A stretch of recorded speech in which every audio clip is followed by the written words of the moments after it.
Bonjour à tous. Excusez-moi, je me mouche, j'ai été très touchée pendant ce temps de louange.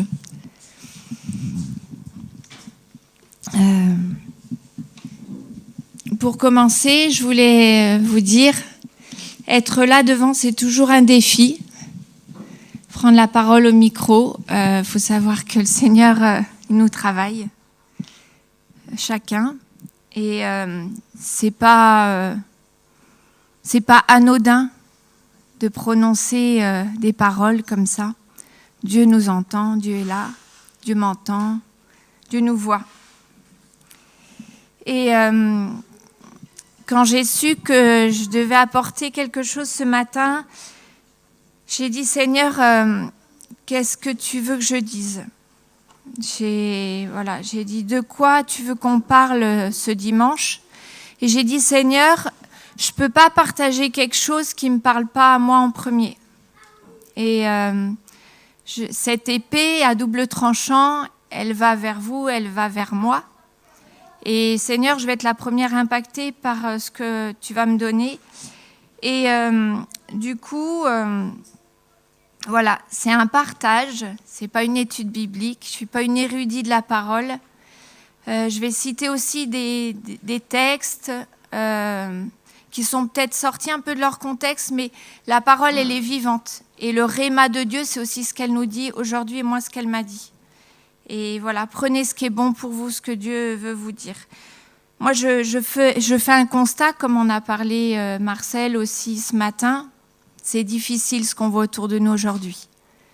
On sait qu'on est vraiment dans des temps de tumulte. Il y a des bruits de guerre, des famines, il y a de la souffrance. Moi, je vois de la souffrance au travail, au quotidien. Je soigne des malades, mais je vois combien mes collègues souffrent. Il y a des situations terribles dans les familles. Et dans ce que je constate, je peux que dire, Seigneur, au secours, que puis-je faire ? Et moi, dans tout ça, je me sens faible et petite. Je dis, Seigneur, j'ai besoin de ton secours, j'ai besoin de ta main puissante, j'ai besoin de ta parole, de ton regard, de ton amour aussi, de ta force. Parce que je ne sais pas vous, mais des fois, ça nous épuise aussi d'entendre toutes ces nouvelles. Alors je me dis, qu'est-ce qu'on peut faire ? On peut faire l'autruche. On ne veut pas savoir, alors on ferme les postes radio, la télé, tout. On n'écoute pas trop aussi les gens qui sont en galère. On se dit, non, moi j'ai mes objectifs, j'ai ça à faire, j'ai ça à préparer. Voilà, on peut faire ça. On peut aussi dire, j'attends, les promesses de Dieu vont s'accomplir. Qu'est-ce qui va se passer ? J'écoute, mais un peu pour dire, on en est là, mais je ne suis pas trop concernée. Et que puis-je faire ? Seigneur, que puis-je faire ? Et Dieu, dans tout ça, Kyria l'a rappelé, Dieu est fidèle à ses promesses, il accomplit sa parole, il nous aime. Qui sommes-nous en Dieu ? On est ses enfants. J'espère que tout le monde le sait. Tout le monde se sent adopté par lui, légitime de s'approcher de lui chaque jour, de lui parler, de lui confier nos vies, nos difficultés. Il ne nous juge pas. Et puis son amour m'a rendue libre parce qu'il m'a donné sa vie. Et puis nous sommes tous différents. On est son corps. On est aussi dépositaire de cette lumière du monde. On est ce sel, on l'a rappelé dans les dimanches précédents. Et quand on met en perspective les deux choses, c'est puissant. Si vous mettez en perspective la lumière du monde, le sel de la terre et ce qui se passe autour de nous, mais waouh ! Je pense que des fois, je ne réalise pas ou on ne réalise pas ce qu'on a entre nos mains, quoi. On a un trésor précieux. Il y a un verset qui dit « Là où est ton cœur, là où est ton trésor, là aussi sera ton cœur. » Quel est le trésor de notre cœur ? Et le Seigneur m'a parlé de ça aussi. La parole. Alors la parole, Kyria elle a introduit là-dessus. Et vraiment, ça me touche beaucoup parce que Jésus, il est la parole qui est faite chair. Et ça, c'est une puissance. C'est vraiment une puissance. C'est une arme, c'est l'épée. Et cette parole, en fait, quand je la lis, quand je me plonge dedans, je me rends compte qu'elle nous appelle beaucoup à faire des choix. Parce qu'on se dit, face à ce monde, qu'est-ce que je peux faire ? Moi, ma part, c'est de me plonger dans la parole et de faire les choix de Dieu. C'est de me laisser sonder, comme disait Marcel aussi, et de faire les choix de Dieu. Alors, on a plusieurs combats. Alors, je ne vais pas parler de tous les combats de nos vies parce que chacun on a des combats différents. Et on n'a pas la même histoire ni le même parcours. Et Dieu, il nous connaît. Et des fois, on croit connaître les autres, mais on ne les connaît pas. Moi, je pense qu'on ne se connaît pas bien. Et des fois, on croit même se connaître nous-mêmes, mais on ne sait pas bien ce qu'il y a au fond de nos vies, nos cœurs. Et vraiment, il n'y a que Dieu qui sonde en profondeur nos cœurs. Par rapport à la parole, alors, il y a un passage que je voudrais qu'on lise, c'est dans Jacques 1, versets 22 à 25. Alors j'ai sauté le passage de Deutéronome que je n'ai pas cité, mais ce n'est pas grave. Jacques 1, 22 à 25, qui parle de la parole. Alors, je crois que Mika, il va nous le lire. Ce n'est pas tout à fait la même traduction, mais des fois c'est enrichissant d'avoir plusieurs traductions aussi. Alors, pratiquez la parole et ne l'écoutez pas seulement, en vous abusant par de faux raisonnements. Car si quelqu'un écoute la parole et ne la pratique pas, il est semblable à un homme qui regarde dans un miroir son visage naturel et qui, après s'être regardé, s'en va et oublie aussitôt comment il est. Mais celui qui a plongé les regards dans la loi parfaite, la loi de la liberté, et qui persévère, non pas en l'écoutant pour l'oublier, mais en la pratiquant activement, celui-là sera heureux dans son action même.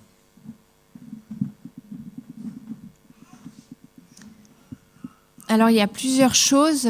Il y a la persévérance, il y a ne pas oublier, et il y a les promesses aussi, c'est on est heureux quand on persévère dans la parole et qu'on la met en pratique. Et c'est une clé, je pense que c'est vraiment une clé. Ça fait partie aussi, cette lumière, si on ne la met pas en pratique, en fait, ça ne sert à rien de la lire. Je vais vous dire, quand je dis je ne suis pas érudit de la parole, des fois je me paume dans ma Bible. Moi, je viens du milieu catholique et c'est vrai, on ne lisait pas beaucoup la Bible chez nous. Mais si vous connaissez 3 versets puissants, vous les mettez en pratique, ça peut révolutionner votre vie et ceux qui vous entourent. Alors, j'ai une image par rapport à ça. Ça va peut-être un peu vous choquer, mais voilà. J'ai reçu une image par rapport à la parole. Alors, c'est vrai qu'on dit que le Saint-Esprit, c'est l'huile. Dieu utilise beaucoup les symboles. L'eau de la vie. La parole aussi, c'est la vie, cette parole qui coule en nous. Et donc, voilà la parole. Elle est dans cette tasse, symbolisée par l'eau. Alors, je vais vous demander si, avec la parole, vous faites comme ça. Parce que Dieu me l'a demandé aussi, je vous pose la question. Alors, je vous montre.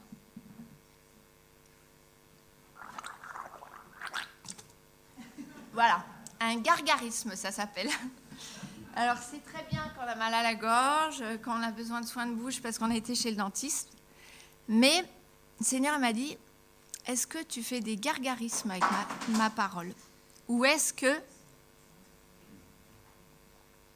tu l'ingères ? Tu la digères, elle ressort et elle porte vie en toi. Et ça m'a vraiment parlé, cette image du gargarisme. Et je me suis dit, ah ouais, Seigneur. Le nombre de fois où je l'ingère, mais je la digère pas. Où elle porte pas de fruits en moi. Ou alors, je trouve le goût est tellement infect que je la recrache tout de suite. Parce que je dis, celle-là, passons à la page suivante. Et alors, il y a autre chose aussi. Ça, j'ai eu cette pensée ce matin.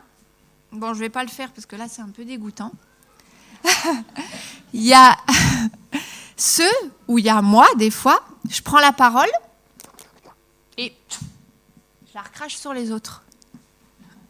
Ça, c'est pas mal comme pratique. Hein ? On la pratique pas mal, cette pratique-là. Et en fait, non, c'est pas ça le but. C'est pour moi, il faut que je l'ingère. J'ai pas à la recracher sur les autres. L'autre, il a à boire la parole qui est pour lui, mais moi, je dois l'ingérer. Ça m'a beaucoup parlé ce matin. Je l'ai eu au réveil. Je dis, waouh, c'est vrai, Seigneur. Nombre de fois, je recrache la parole au visage des autres. Parce que tout de suite, c'est sûr qu'on se sent un peu mieux, quoi. On juge, justement. Alors, quels sont nos combats ? J'ai pas tout mis, mais j'ai mis le jugement. Et en fait, je réfléchissais à ça et je me disais, Seigneur, où est-ce que je juge les autres ? Et je me disais, finalement, je les juge là où moi j'ai réussi. Parce que on sait nos zones d'ombre, on sait nos combats. Mais en fait, là où j'ai réussi, c'est facile, parce que c'est pas un combat pour moi. Donc du coup, je dis, oh là là, il en est encore là, quoi. Ça c'est dur pour lui. Oh, mais quelle horreur, c'est vraiment un contre-témoignage de faire ça. Mais forcément, c'est là où on est victorieux. Et je pense que Dieu, il nous demande pas ça, le Seigneur. Il nous demande de prier, d'intercéder, là où on voit que les autres, ils peinent. Et puis, c'est l'épée qui se retourne vers moi. Moi, où est-ce que j'ai à travailler dans ma vie ? Des fois, on fait même des dogmes avec certains versets, et puis on l'érige comme une loi sacrée. Alors, ça va être, je sais pas, on a plein d'exemples, hein. Ça peut être sur des actions, la nourriture. Non, mais ça, faut surtout pas le faire. Les chrétiens ne feront jamais ça, ne doivent pas faire ça. Et puis tout le reste, dont Dieu nous parle, on veut pas en entendre parler. Il y a quelque chose qui m'a fait rire ce matin. En fait, j'étais avec Mika, on est venu en voiture, puis notre voiture, quand on met pas sa ceinture, comme dans toutes les voitures un peu récentes, elle sonne, din, din, din, din, din. Puis on démarre, et puis ça sonnait. Alors je dis, c'est bizarre, parce que je me suis dit, je suis mal assise, ou alors je commençais à bouger, puis on entendait, din, din, din. Puis je dis, pourtant j'ai bien mis ma ceinture. Puis Mika me dit, t'as pas mis ta ceinture ? Je dis, si, j'ai mis ma ceinture. Puis il commence à démarrer, il fait, din, din. Non. Et puis après il me dit, ah mais non, c'est moi qui n'ai pas mis ma ceinture.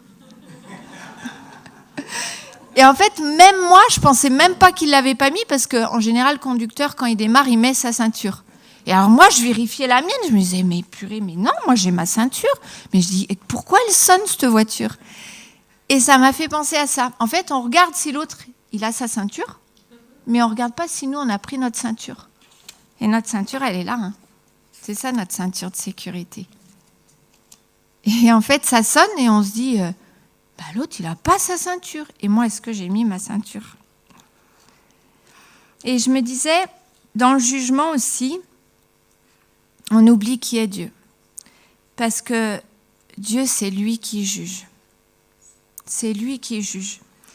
Et j'ai pensé à Alex ce matin, parce que j'ai pensé à quelque chose, tu dis souvent, tu parles du bien et du mal, et du bon et du mauvais. Et en fait, Dieu, il sait ce qui est bien et ce qui est mal. C'est lui qui va juger à la fin des temps. C'est lui qui juge les cœurs. Et en fait, quand il nous donne des conseils, quand il nous donne sa parole, quand il nous dit « choisis la vie afin que tu vives », il sait ce qui est bon pour nous et ce qui est mauvais pour nous. Et quand on fait les mauvais choix, on va dans des galères. Mais lui, il sait ce qui est bon. Et quand il nous conseille, il nous dit « choisis la vie, je sais ce qui est bon pour toi ». Par contre, lui, il est le juge. Il sait ce qui est bien et ce qui est mal. Et nous, on a plein d'idées sur ce qui est bien et ce qui est mal dans le monde. Ça, c'est mal, eux, ils sont dans le mal, ils sont dans le péché, tel frère, il est dans le péché. Mais qu'est-ce qui est bon ? et qu'est-ce qui est bien pour ma vie, c'est pas tout à fait la même chose. Il y a une subtilité là-dedans. Ça ne veut pas dire qu'il ne faut pas marcher dans le bien et pas dans le mal. Mais voilà. Et c'est l'histoire de la paille et de la poutre. On connaît tous, c'est dans Matthieu. Je ne vais pas lire le passage. J'ai pensé aussi à un autre de nos combats, la nuque raide. Et un de mes combats. Alors, la nuque raide... Alors là, j'ai cherché des références de la nuque raide. Je ne vous dis pas. Je me suis arrêtée parce que j'étais que dans l'Ancien Testament. J'avais déjà tout ça. Mais j'étais qu'au début. J'ai dit, je ne vais pas lire plein de passages. Je pense qu'on comprend tous ce que ça veut dire avoir la nuque raide. Être rebelle à Dieu. Écouter, ne pas mettre en pratique. Des fois, la nuque raide, c'est remplacé par un animal indocile. Le mulet, l'âne. Souvent, Dieu il parle de son peuple qu'il aime, d'Israël, qui a la nuque raide. Et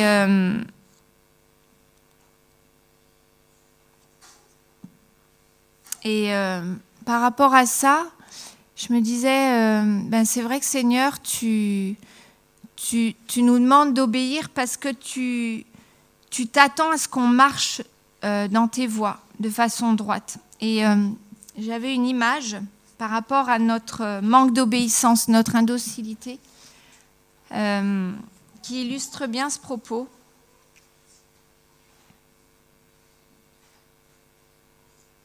Alors c'est le 1, c'est l'image du... Je ne sais pas si tu...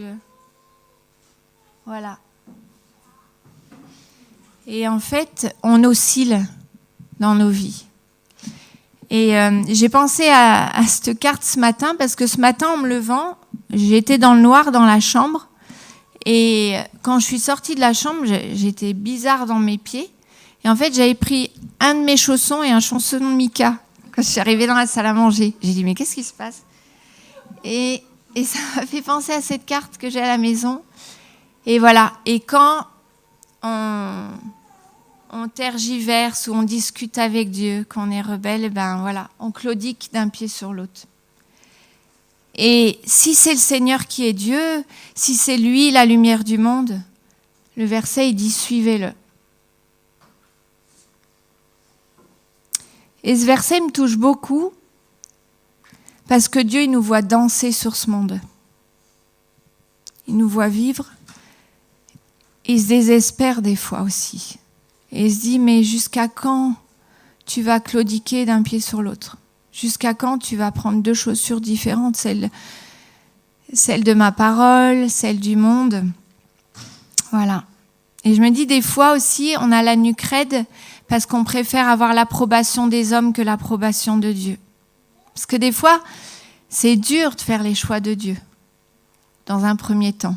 Il y a toujours le bon, mais c'est vrai qu'on est en opposition avec l'esprit de ce monde.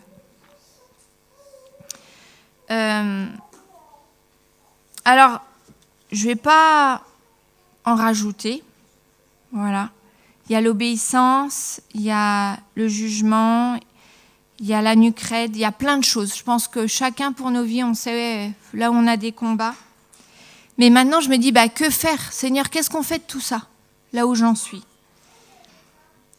Alors,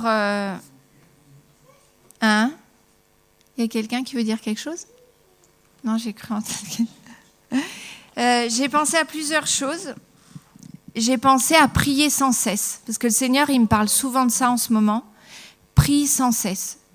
Mais prier, c'est pas comme ça. C'est parle-moi sans cesse. Dis-moi où t'en es. Communique avec moi. Je suis là. Et ensemble, on fait équipe. Se nourrir de la parole pour pas défaillir. Crier à Dieu. Moi, je dis, Seigneur, augmente ma foi. Seigneur, j'ai un grain de moutarde, mais augmente ma foi. Quand je vois le vertige de tout ce qu'il y a devant nous, augmente ma foi. Et puis, alors, est-ce que j'ai une troisième chose ? Ouais, j'ai une troisième chose.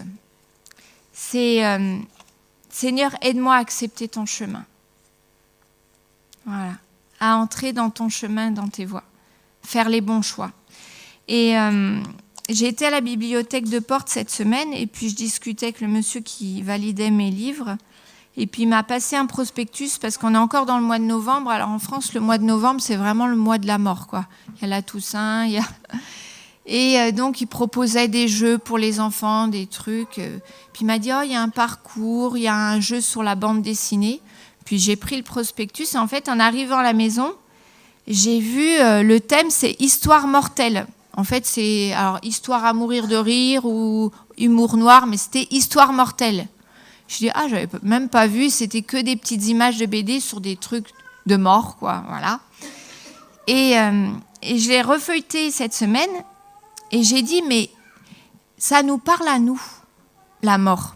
C'est souvent un sujet qu'on évince, mais en fait, on est appelé à mourir. Même, on devrait déjà être mort. Parce que ne ressuscitent que ceux qui sont morts. Et on est mort avec Christ. Et c'est vrai que la mort ne devrait pas nous effrayer dans ce sens que nous, on devrait mourir à nous-mêmes tous les jours.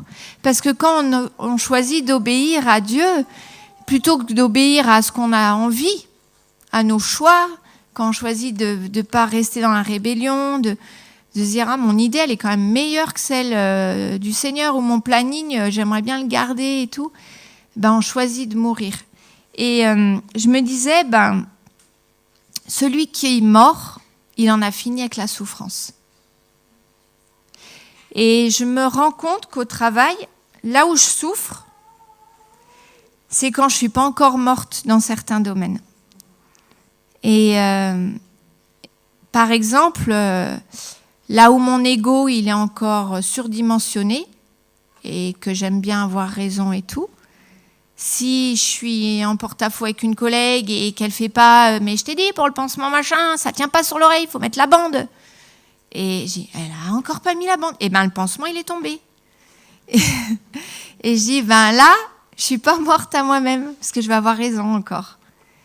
Et du coup, ben il y a encore des parts de moi qui ont besoin de mourir.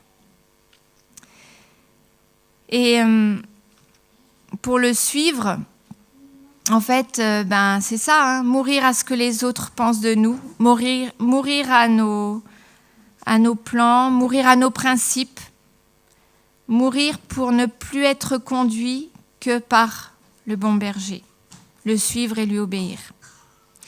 Et pour finir, parce que je voudrais qu'on prenne un petit temps pour prier en groupe.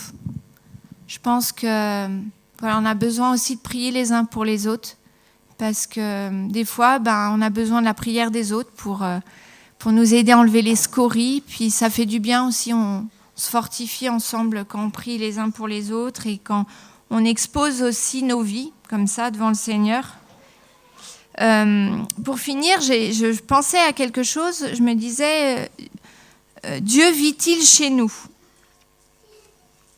Et je me disais, bah déjà, s'il vit chez nous, si Dieu vit chez moi, mais quelle gloire! Oh, quel privilège de pouvoir dire Dieu vit chez moi. C'est un invité d'honneur.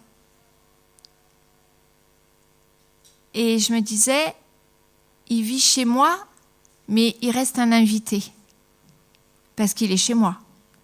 Donc il va toquer à la porte, on va souper ensemble. Peut-être que ça on l'a déjà entendu, toutes les pièces de la maison lui sont pas... Enfin, il n'est peut-être pas le bienvenu partout, mais il est déjà chez moi, quel honneur. Et le Seigneur, il m'interpellait et il me disait, mais est-ce que tu es hébergé dans ma maison ? Et je me suis dit, ah, si ma maison est ta maison, c'est moi qui suis hébergée chez toi. Et ma maison, elle est plus régie par ma loi, mais par tes lois. C'est toi le chef. Et je suis hébergée chez toi, chez le roi des rois. Et je me disais, ah Seigneur, je ne crois pas que j'en suis encore là.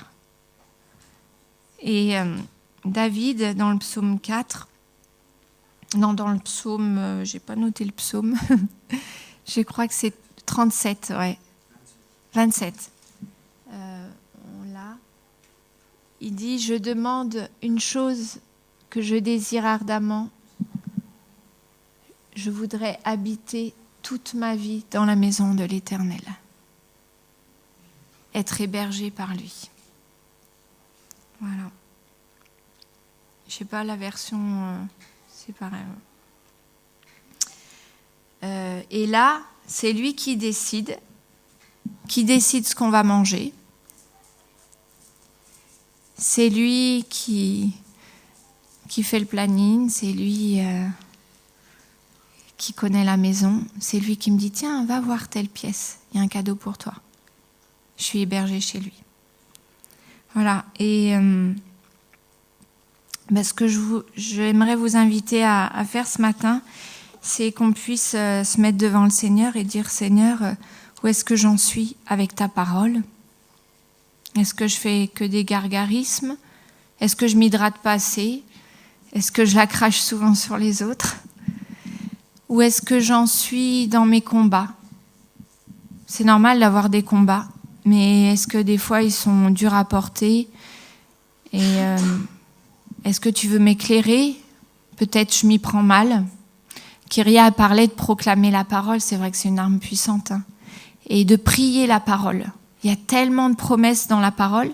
Des fois, on les proclame comme ça, elles passent comme le vent. Mais de les attraper, de les proclamer vraiment, pour nos familles, pour nos vies. Et puis, la maison. Est-ce que, Seigneur, tu es un invité temporaire, certains jours, pas toujours, partout ? C'est vrai que le summum, le Seigneur, il dit qu'il demeure en nous, hein. On est son temple. Mais est-ce que je suis aussi hébergée chez toi ? Voilà, alors sentez-vous libre, hein, mais peut-être on peut faire des petits groupes avant ce temps de Sainte Seine où vraiment on pourra vraiment s'y prendre ce temps, voilà, pour déposer aussi encore personnellement. Mais j'avais envie aussi qu'on fasse corps et voilà, qu'on puisse manifester le soutien du corps qui est là aussi pour prier les uns pour les autres ou juste prier ensemble, si vous êtes d'accord. Je crois qu'on a un petit peu de temps. Donc je vous propose qu'on fasse des petits groupes comme ça et puis voilà, que ceux qui se sentent libres de prier, ça vous réveille un petit peu parce que souvent quand on reste longtemps assis, on va un peu se bouger comme ça. Nous vous invitons à le prendre, ce pain et ce vin, dans l'esprit que Dieu prenne toujours plus de place dans nos vies. C'est marqué dans la parole, il faut qu'il croisse et que je diminue. Et c'est un appel à lâcher un peu les commandes pour le Seigneur. Comme lui nous a montré l'exemple, il a lâché sa royauté, tout ce qu'il avait pour se faire semblable à nous. Et nous, on a juste à lâcher nos petites vies et à le laisser habiter en nous, diriger. Seigneur, prends la place qui te revient dans nos vies. Merci pour l'exemple. Merci parce que tu as renoncé à tous tes droits, que nous puissions renoncer à ce qui nous semble nous être dû et te laisser agir en nous, te laisser commander, te laisser nous diriger. Merci pour la vie que tu nous as donnée et on te la remet.